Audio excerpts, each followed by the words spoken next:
Bonjour les amis, bienvenue de nouveau sur Histoire Reddit. Je suis de retour avec une toute nouvelle histoire, et celle-ci vaut vraiment le détour. Alors imaginez ça, quelqu'un qui s'assoit réellement et passe un mois entier, à planifier la rupture parfaite en public. Choisir le restaurant le plus chic de la ville, répéter un discours probablement devant le miroir de la salle de bain, briefer ses amis sur les angles de caméra, et arriver habillé comme s'il allait gagner un Oscar. Tout ça, soigneusement préparé, magnifiquement mis en scène, pourquoi ? Pour des likes sur les réseaux sociaux. De la part d'inconnus. De gens qui ne les connaissent même pas. Et la personne qui reçoit cette rupture, au lieu d'offrir la crise dramatique qu'on attendait absolument de lui, il dit simplement 2 mots, puis il se lève et s'en va. C'est tout. Pas de larmes. Pas de supplications. Pas de scène. Juste parti. Et c'est à ce moment-là que tout, et je veux dire absolument tout, a commencé à s'effondrer pour celle qui avait tout planifié. Alors oui, on va plonger dans cette histoire, parce que franchement, le karma a clairement dit, tiens mon verre, sur ce coup-là. Ma petite amie a annoncé notre rupture pendant un dîner, devant des caméras et ses amis. Je me suis levé, j'ai dit, bonne chance, et je suis parti.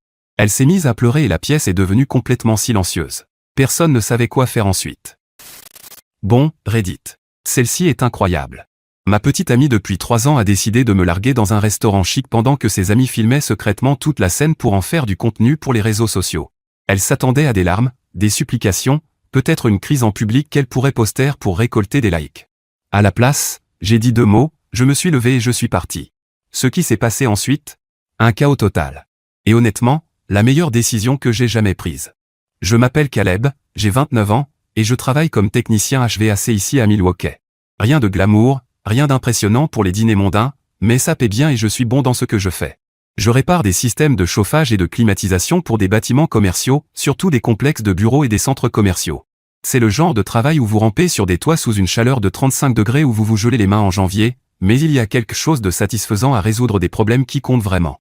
Quand la climatisation tombe en panne en plein été, les gens se fichent de ton nombre d'abonnés sur Instagram. Ils veulent juste arrêter de transpirer. Je fais ce travail depuis environ 7 ans maintenant. J'ai commencé comme apprenti juste après le lycée. J'ai gravi les échelons grâce aux certifications et à l'expérience sur le terrain.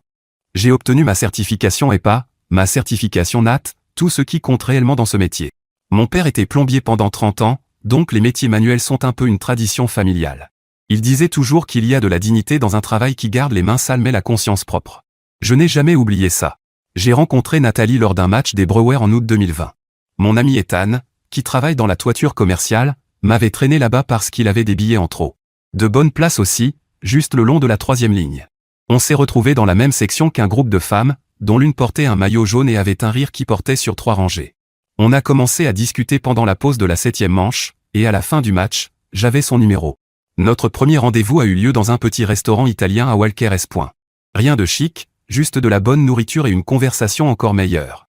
Elle semblait vraiment intéressée par mon travail, elle posait des questions sur les systèmes HVAC comme si elle voulait réellement comprendre. C'était rare. La plupart des gens décrochent dès qu'on commence à parler d'unités de compresseurs et de cycles de réfrigération. Mais elle écoutait, posait des questions, plaisantait en disant que je serais le gars capable de la sauver si son appartement devenait trop chaud en été. Les 2 premières années étaient vraiment bien. On allait dîner dans des endroits simples autour de Milwaukee. Elle venait chez moi, on regardait des films sur mon canapé, on commandait des pizzas, on parlait jusqu'à 2 heures du matin. Des choses simples. Des choses vraies. Elle venait parfois à ma ligue de bowling, applaudissait quand je faisais un strike, se moquait de moi quand je lançais dans la rigole. Le jeudi soir au Landmark LAN, avec le même groupe de gars avec qui je joue depuis le lycée. Ethan, mon pote Jack, et quelques autres habitués. On jouait sur ces mêmes pistes depuis presque 10 ans. On avait nos propres casiers et on connaissait tout le personnel par leur prénom. La soirée de ligue était sacrée. C'était la seule soirée de la semaine où je pouvais juste être moi-même avec des gens qui me connaissaient depuis toujours, où personne ne se souciait des réseaux sociaux, du networking ou de grimper une quelconque échelle.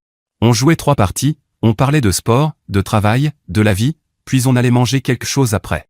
Simple. Authentique. Nathalie comprenait ça. Ou du moins, elle comprenait avant.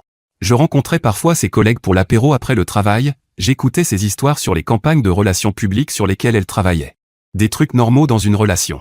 Elle travaillait dans une agence de relations publiques de taille moyenne au centre-ville, s'occupant de la communication pour des entreprises locales. Rien d'extraordinaire, mais elle était douée et semblait aimer ce qu'elle faisait. On avait une routine confortable qui semblait naturelle, pas comme une corvée, le genre de relation où on a vraiment hâte de voir l'autre à la fin de la journée. Son appartement était un joli petit 1 pièce à River West. Elle l'avait décoré avec des trouvailles de friperie et des plantes qu'elle arrivait mystérieusement à garder en vie malgré son prétendu pouce noir. Je passais beaucoup de temps là-bas, à réparer son robinet de cuisine qui fuyait, installer un ventilateur de plafond qu'elle avait acheté en promotion, l'aider à fixer une télévision au mur. Elle disait toujours qu'elle adorait le fait que je sache réparer des choses, que ça la faisait se sentir protégée. Je l'ai cru. Vers les 2 ans et demi de relation, en février 2023, quelque chose a changé. Elle a été promue dans son agence. Nouveau titre, nouvelle responsabilité, nouveau groupe de personnes avec qui elle a commencé à passer du temps. Senior Account Executive. De plus gros clients, de plus gros budgets, et surtout, de plus gros égos au bureau. C'est là que les remarques ont commencé. De petites remarques au début. Mon Silverado commençait à avoir l'air vieux. Est-ce que je ne pensais pas qu'il était temps d'acheter quelque chose de plus récent? Peut-être que je devrais voir plus grand pour ma carrière. Me lancer dans des projets commerciaux plus importants ou créer ma propre entreprise. Un de ses collègues venait d'acheter un condo au centre-ville. Ce n'était pas impressionnant pour quelqu'un de notre âge? Un autre avait lancé un cabinet de conseil et gagnait déjà 6 chiffres. Je laissais passer. Je pensais que c'était le stress du nouveau poste. Les nouvelles responsabilités apportent toujours de la pression, non? Je ne me rendais pas compte qu'elle comparait toute notre vie aux vitrines soigneusement filtrées qu'elle voyait sur les réseaux sociaux. Chaque fois qu'elle faisait défiler Instagram, elle comparait notre relation à des photos filtrées et des légendes soigneusement écrites. On n'avait aucune chance face à ce genre de fantasme. La dernière année est devenue de pire en pire. Elle a arrêté de venir à la ligue de bowling. Elle appelait ça « ringard », disait que ce n'était plus vraiment son genre d'endroit. Elle passait de plus en plus de temps sur Instagram, à publier des stories sur des brunchs, des événements de networking et des rencontres d'influenceurs. Son téléphone est devenu une présence constante entre nous, comme une troisième personne dans la relation qui exigeait toute son attention. Au dîner, elle faisait défiler son écran. Au cinéma, elle vérifiait ses notifications pendant les bandes annonces. Au lit, elle restait dessus jusqu'après minuit à aimer des photos et commenter des publications de gens dont je n'avais jamais entendu parler. Quand je lui demandais ce qui n'allait pas, elle me répondait sèchement que j'étais paranoïaque, que je ne lui faisais pas confiance, que j'étais insécure. Chaque tentative de parler de notre relation se transformait en dispute sur ma supposée jalousie. Les disputes sont devenues plus fréquentes. De petites choses la mettaient en colère. Je proposais de rester à la maison et de cuisiner ensemble. Elle m'accusait de ne jamais vouloir aller dans des endroits sympas. Je mentionnais parfois une nouvelle certification que j'envisageais pour le travail. Elle répondait que ce n'était pas assez ambitieux. Rien de ce que je faisais ne semblait jamais lui convenir. Le type dont elle était tombée amoureuse à ce match des Brewers n'était apparemment plus celui qu'elle voulait. Elle voulait la version Instagram d'un petit ami. Cheveux parfaits, travail prestigieux, vacances exotiques, restaurants coûteux. Ce n'était pas moi. Et ça ne le serait jamais. 3 semaines avant ce vendredi soir, les choses ont pris une autre tournure. Elle est devenue distante, toujours en train d'écrire des messages, toujours à protéger l'écran de son téléphone. Elle inclinait son téléphone quand j'entrais dans la pièce, prenait des appels dans la salle de bain ou dans sa voiture. Quand je lui ai demandé directement si quelque chose se passait, si elle voyait quelqu'un d'autre, elle a complètement explosé. Elle m'a accusé d'être contrôlant, de ne pas lui faire confiance, d'essayer de surveiller chacun de ses mouvements. J'ai reculé, parce que je ne voulais pas être ce type-là. Le petit ami paranoïaque qui fouille les téléphones et exige les mots de passe. Je lui faisais confiance, ou du moins je faisais confiance à la personne que je pensais qu'elle était. Puis, soudainement, sans prévenir, elle a insisté pour qu'on aille dîner dans un endroit appelé The Metropolitan. Un restaurant chic dans le Third Ward, le genre d'endroit avec des serviettes en tissu et des serveurs qui décrivent chaque plat comme une œuvre d'art. Horriblement cher. Pas du tout mon style. J'étais déjà passé devant une centaine de fois sans jamais penser à entrer. Elle a dit que c'était important, qu'on avait besoin de se reconnecter, que ce dîner nous aiderait à remettre notre relation sur les rails. Je ne voulais pas y aller, mais j'ai accepté, parce que je voulais réparer ce qui se brisait entre nous. Je voulais croire qu'un bon dîner pouvait combler le fossé qui s'était creusé pendant l'année écoulée. Avec le recul, c'était stupide.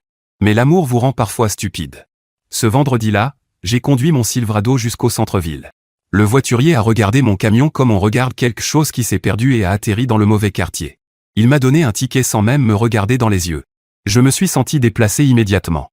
Ça aurait dû être mon premier indice pour faire demi-tour et partir. Mais je ne l'ai pas fait. Le Métropolitan était rempli d'une lumière tamisée. Des petites portions qui coûtent 30 $, des menus plus longs que des manuels de réparation. Le genre d'endroit où les plats principaux coûtent ce que je gagne en une demi-journée. De la musique de piano jouée doucement en arrière-plan. Des gens en costume et en robe de créateurs discutaient de choses qui semblaient importantes mais qui, pour moi, ne signifiaient rien. Je portais mon meilleur jean et une chemise boutonnée que j'avais repassée cet après-midi-là. Je me sentais quand même sous-habillé. Elle était arrivée en avance et avait pris une table juste au centre de la salle. Pas discrète. Pas dans un coin. Juste là où tout le monde pouvait voir. J'aurais dû comprendre à ce moment-là que quelque chose clochait. Pourquoi quelqu'un choisirait-il la table la plus visible du restaurant pour un dîner censé reconnecter un couple? À moins que la visibilité soit précisément le but. Elle avait l'air différente. Une nouvelle robe que je n'avais jamais vue. Noire, ajustée. Maquillage complet. Coiffure professionnelle. Plus d'efforts qu'elle n'en avait jamais mis pour nos rendez-vous habituels. Les cheveux relevés, des bijoux qui attrapaient la lumière.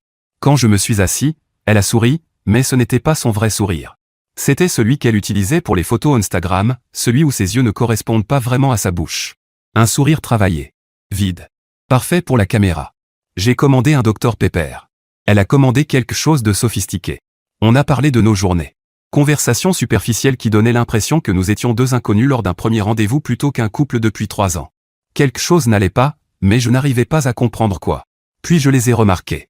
Sophie, sa colocataire de l'université, et Taylor, une amie de son travail, assise à environ 5 mètres de nous à une table qui avait une vue parfaite sur la nôtre. Elles ont fait signe avec enthousiasme, en criant combien c'était une incroyable coïncidence. Oh mon Dieu! Quelles sont les chances qu'on soit tout ici en même temps? Quelle coïncidence, dans une ville avec des centaines de restaurants. J'ai regardé leur table plus attentivement. Les 2 téléphones étaient positionnés exactement comme il fallait. Pas posés face contre la table. Pas rangés. Posés debout, inclinés vers nous. Les applications d'enregistrement visibles à l'écran. Les petits points rouges indiquant qu'ils étaient actifs. Mon estomac s'est noué. Elle filmait tout. Chaque mot. Chaque geste. Chaque seconde de ce qui allait se passer. Ce n'était pas un dîner pour se reconnecter. C'était un piège. Le dîner a commencé normalement. On a commandé. Elle a pris du saumon poêlé avec une réduction dont je ne pouvais même pas prononcer le nom. J'ai choisi des pâtes parce que c'était la chose la moins chère du menu qui ne me ferait pas passer pour un radin. Le serveur a versé de l'eau dans des verres en cristal et apporté du pain à la table. Tout semblait se dérouler au ralenti pendant que les pièces du puzzle commençaient à s'assembler dans ma tête. Elle parlait du travail, de la façon dont elle avait beaucoup réfléchi à son avenir dernièrement. Pas notre avenir. Son avenir. Ses objectifs. Sa trajectoire. Les mots semblaient répétés à l'avance, comme si elle les avait écrits et mémorisés. Elle jetait constamment des regards vers la table de Sophie et Taylor, vérifiant qu'elle capturait tout, que les caméras tournaient. Puis est venu le discours. On voyait qu'elle l'avait répété. Probablement devant le miroir de sa salle de bain, en s'enregistrant avec son téléphone, en regardant la vidéo plusieurs fois et en ajustant jusqu'à obtenir le ton parfait. Les pauses arrivaient à des moments calculés. Les gestes de la main étaient délibérés. Ce n'était pas spontané. C'était une performance pour un public. Elle parlait d'ambition, de motivation, de croissance. Du besoin d'être avec quelqu'un qui l'inspire à viser plus haut, à vouloir plus, à repousser les limites.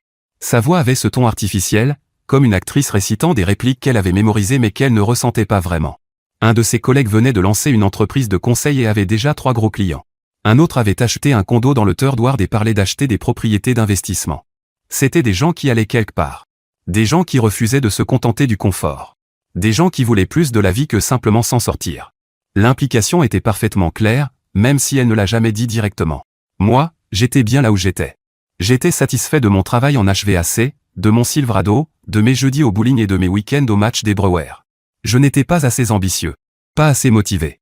Je l'empêchais de devenir la personne qu'elle était censée être. Elle a dit qu'elle tenait à moi, qu'elle tiendrait toujours à moi. Mais qu'elle ne voyait plus d'avenir.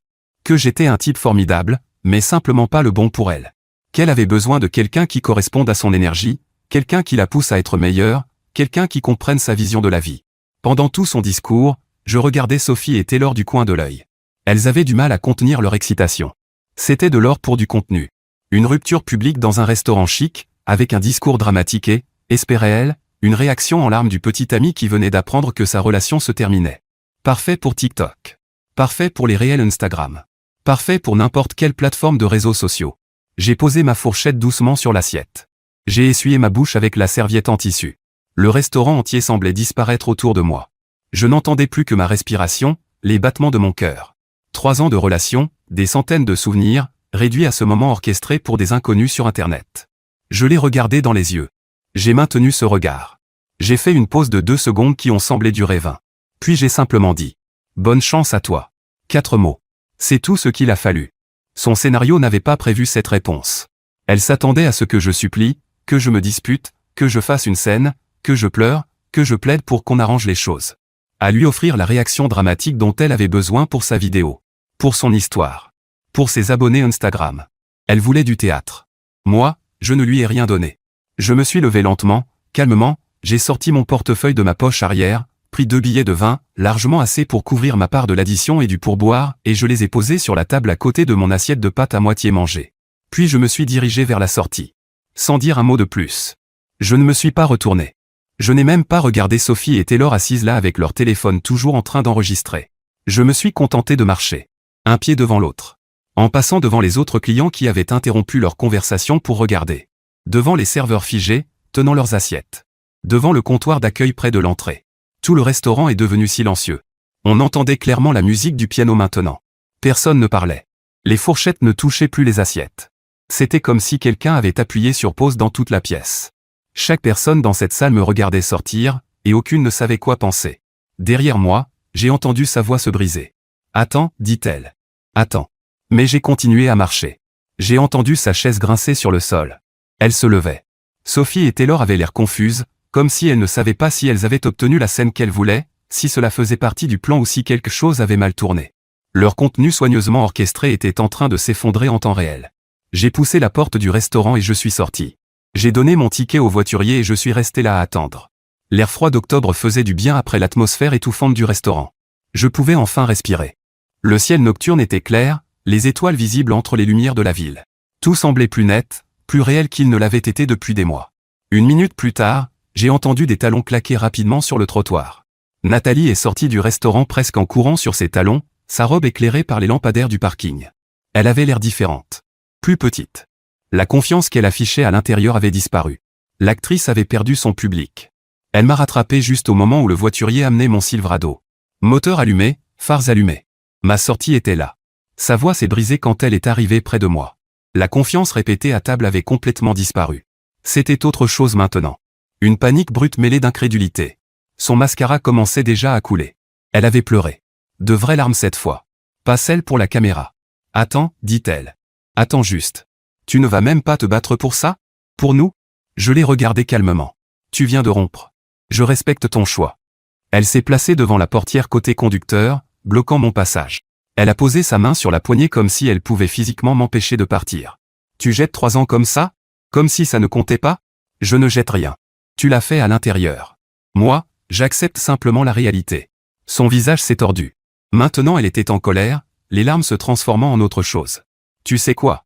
C'est exactement pour ça que ça ne marche pas entre nous. Tu t'en fiches. Tu n'as jamais assez tenu à quoi que ce soit pour te battre. Tu abandonnes toujours. Tu es un lâche. J'ai regardé derrière elle.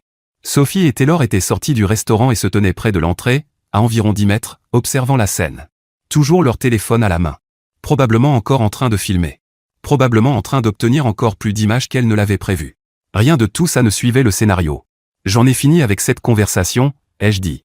Bien sûr que oui. Parce que c'est ce que tu fais. Tu fuis les choses difficiles. Je ne fuis rien. Tu as organisé toute cette mise en scène.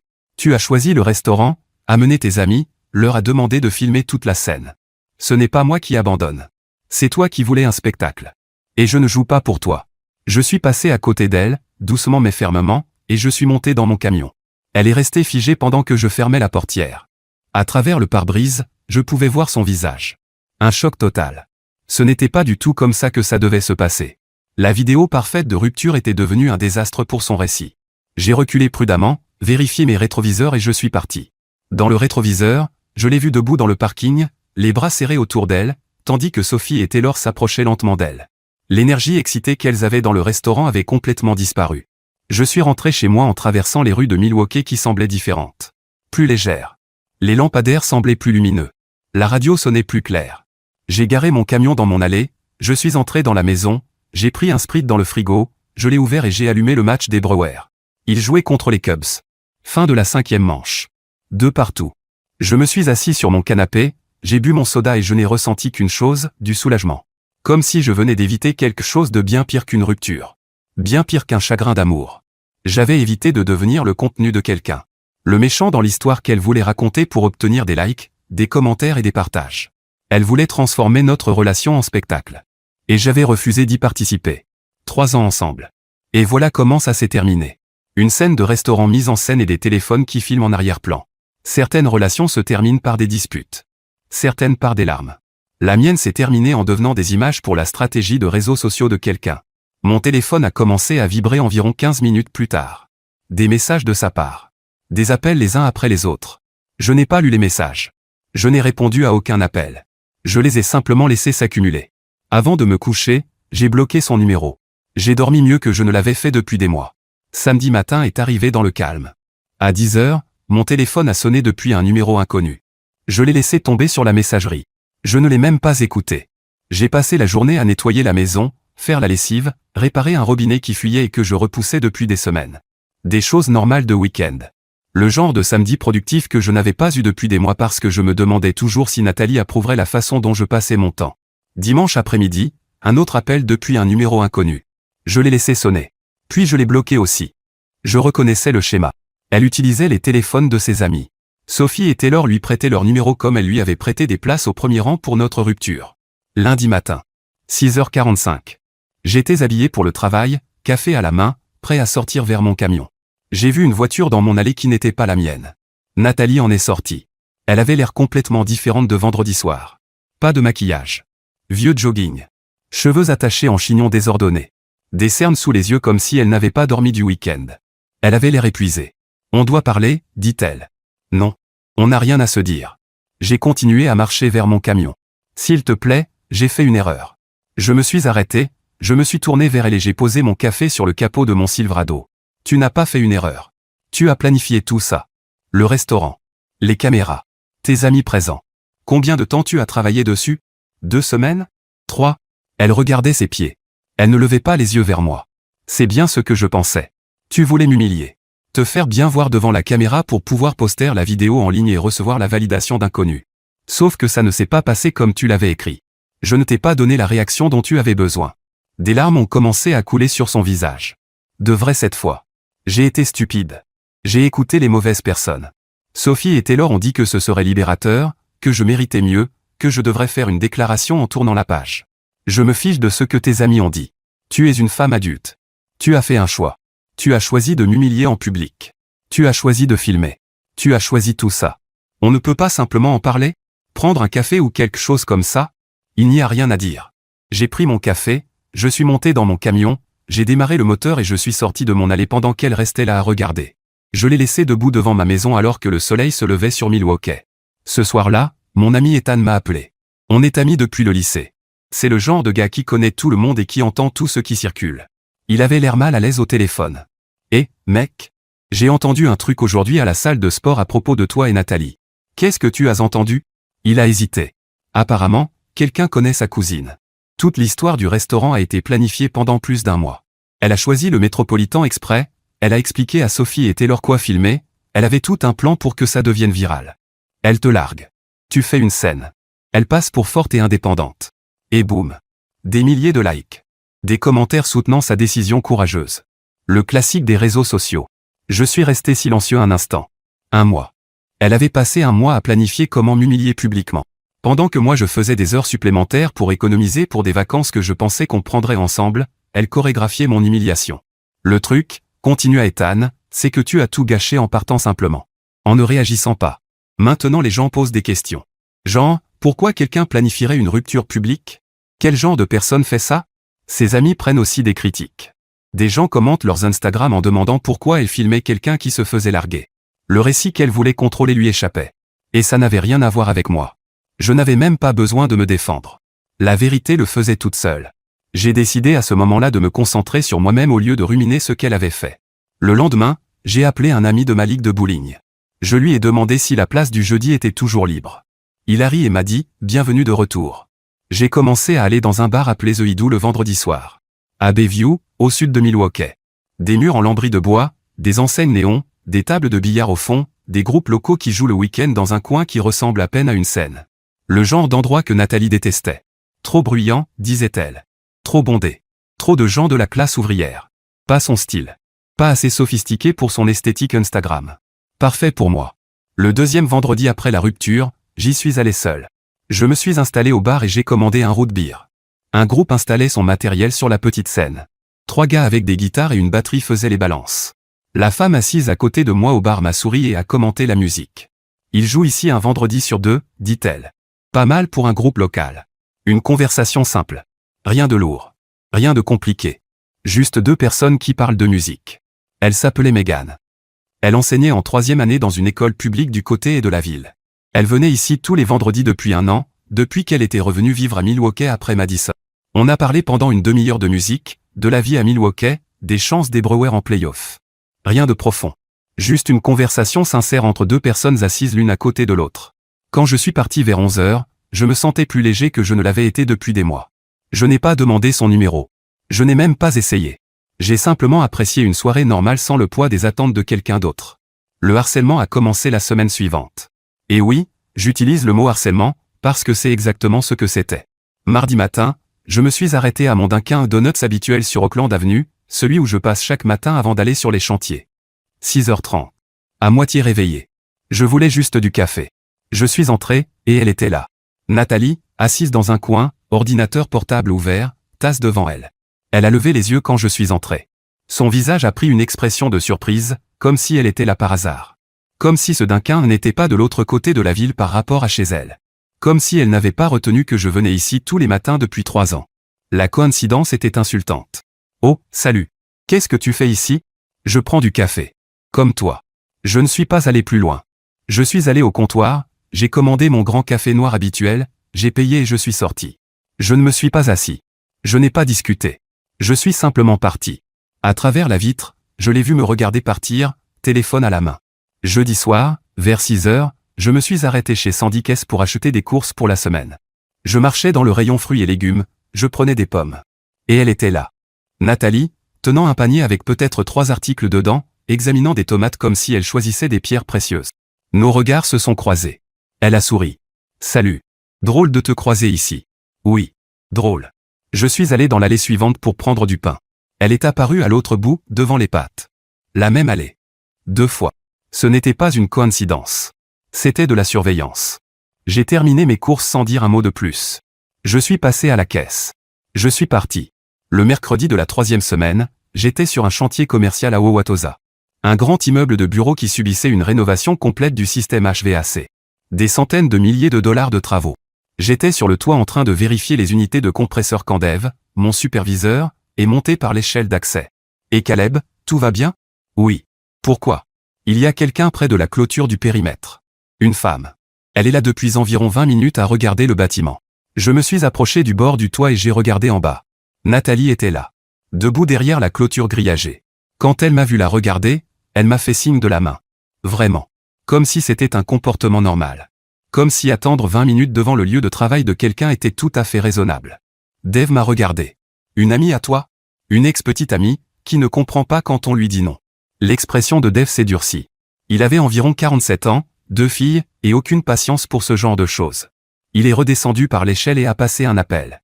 5 minutes plus tard, la sécurité du bâtiment est arrivée près de la clôture et a parlé avec Nathalie. Elle a fait des gestes vers le bâtiment. Vers moi. La sécurité a secoué la tête. Elle est restée encore 1 minute à discuter puis est finalement partie.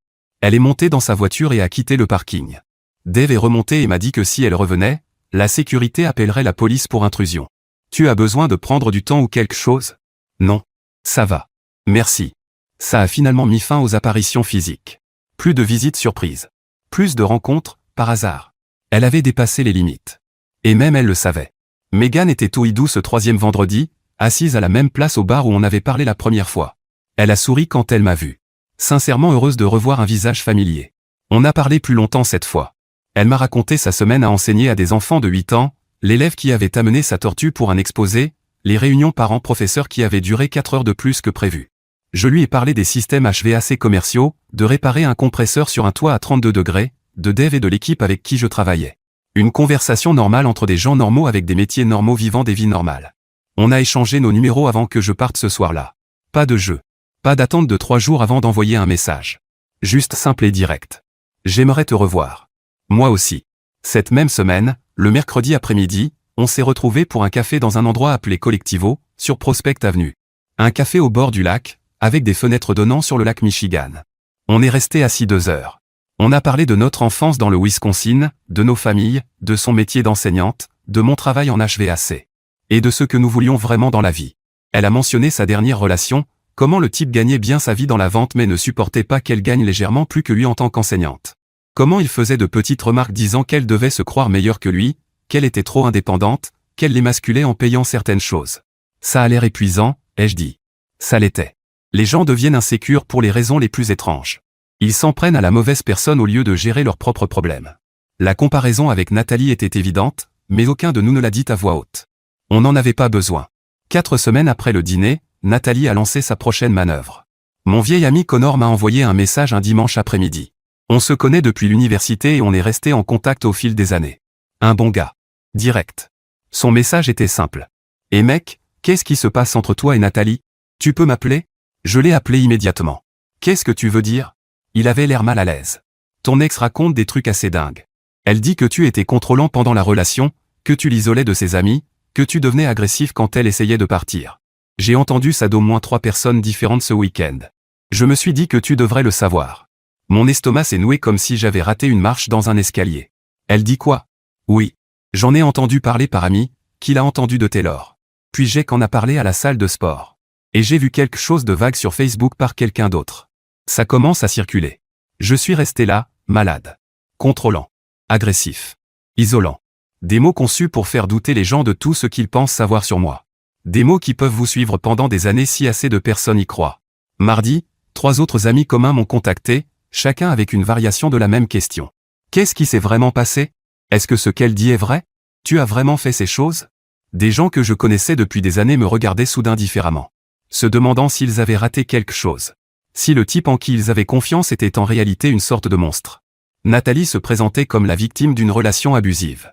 Elle disait que je l'avais manipulée pendant des années, que je l'avais fait douter d'elle-même, que je l'avais rabaissée, que je lui faisais peur. Que le restaurant était son moment pour enfin s'échapper. Qu'elle avait eu peur de ma réaction. Et mon calme n'était plus de la dignité. C'était, selon elle, une forme calculée de manipulation émotionnelle. Le silence. La distance froide. Apparemment, des signes de comportement contrôlant. Elle avait fait ses recherches. Trouvé tous les mots-clés. Et les avait utilisés contre moi. Tout était inventé. Mais le problème avec les mensonges, c'est qu'ils se répandent plus vite que la vérité. Et certaines personnes, même de bonnes personnes, se demandent s'il n'y a pas peut-être un peu de vrai. Après tout, là où il y a de la fumée. J'ai pris une décision. Je n'allais pas me défendre publiquement. Pas de publication pour répondre. Pas de déclaration. Me défendre lui aurait donné exactement ce qu'elle voulait, de l'attention, de l'engagement, la preuve qu'elle comptait encore pour moi. La meilleure réponse était aucune réponse. Megan m'a demandé comment ça allait ce vendredi-là au Hidou. Comment tu tiens le coup? Ça pourrait aller mieux, ai-je dit. Les gens parlent. Oui. Je sais. Pour ce que ça vaut, je ne crois rien de tout ça. Pourquoi? Tu me connais à peine. Elle a haussé les épaules. Parce que si tu étais vraiment comme ça, j'aurais déjà vu des signes. Les hommes contrôlants ne laissent pas de l'espace aux gens. Ils ne restent pas calmes pendant les confrontations. Ils ne s'en vont pas simplement. Ils escaladent les conflits. Et toi, tu as fait exactement l'inverse.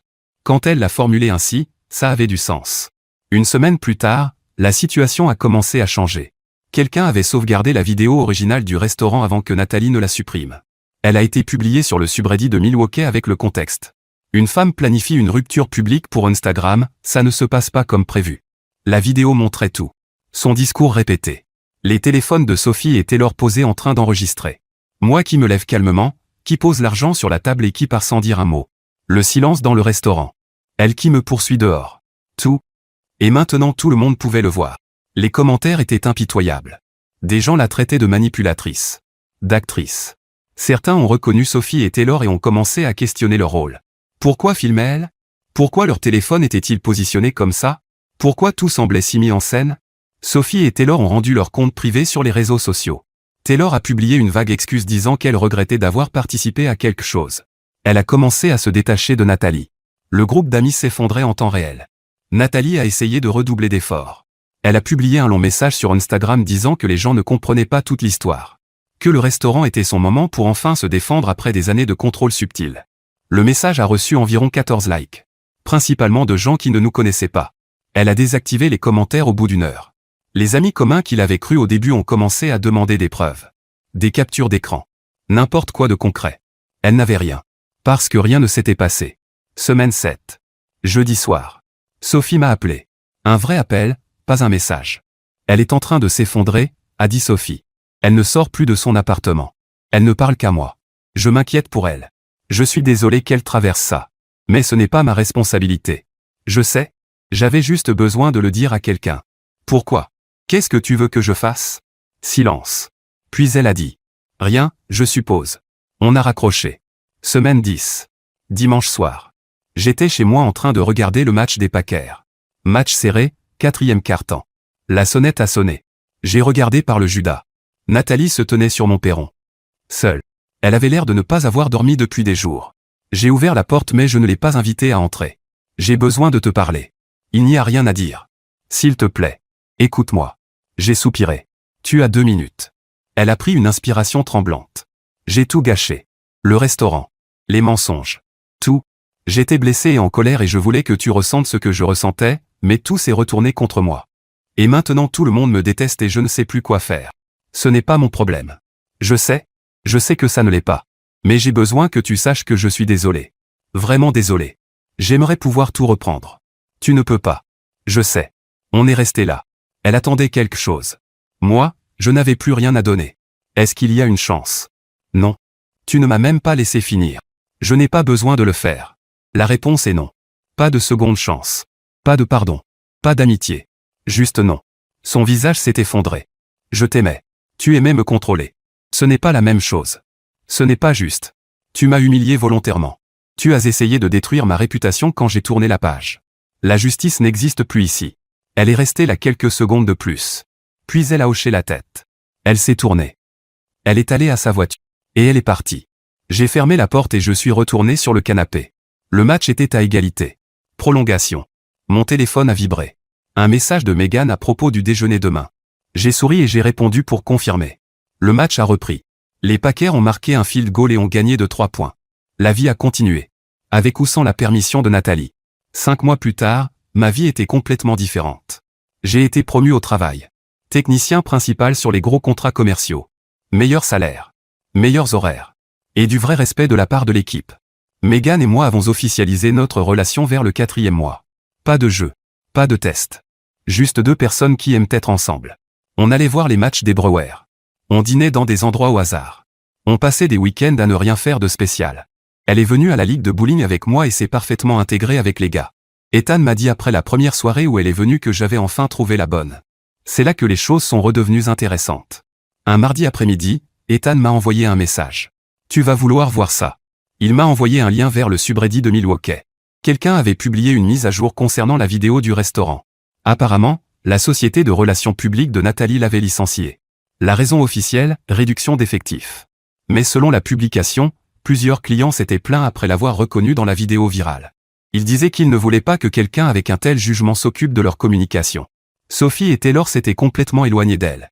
Taylor avait même publié des excuses publiques sur Instagram, disant qu'elle s'était laissée entraîner dans le drame de quelqu'un d'autre et qu'elle regrettait ses choix. Elle n'a pas mentionné Nathalie directement, mais tout le monde savait de qui elle parlait. Les commentaires étaient impitoyables. Une semaine plus tard, je suis tombé sur Steve, un gars qui travaillait avec Nathalie dans cette agence de relations publiques. On était tous les deux dans le même magasin de bricolage. Il m'a reconnu et est venu me serrer la main. Et mec, je voulais juste te dire que toute cette situation était vraiment tordue. Il m'a expliqué que tout le bureau savait ce qu'elle préparait. Certains avaient essayé de la dissuader. Mais elle n'avait rien voulu entendre. J'ai apprécié qu'ils me le disent. Elle traverse une période difficile, continua-t-il. Elle ne trouve plus de travail dans les relations publiques à Milwaukee. Sa réputation est ruinée. La dernière fois que j'en ai entendu parler, elle parlait de déménager à Minneapolis pour recommencer à zéro. J'ai hoché la tête. Je lui ai souhaité bonne chance. Puis j'ai pris mes affaires et je suis parti. 6e mois. Megan et moi étions à un match des Brewers. Des places parfaites le long de la 3e ligne. Exactement la même section où j'avais rencontré Nathalie presque 4 ans plus tôt. Drôle comme les choses se passent. Fin de la 7e manche, je suis allé chercher quelque chose à manger. J'attendais au stand de nourriture quand j'ai entendu une voix familière derrière moi. Caleb? Je me suis retourné. Nathalie. Elle avait l'air différente. Plus mince. Fatiguée. Sans maquillage. Les cheveux attachés en simple queue de cheval. Rien à voir avec l'image parfaitement soignée qu'elle affichait avant. Salut, ai-je dit. Ma voix est restée neutre. J'ai entendu dire que tu avais été promu. C'est super. Tu le mérites. Merci. Elle semblait mal à l'aise. Je déménage le mois prochain. À Minneapolis. Nouveau départ.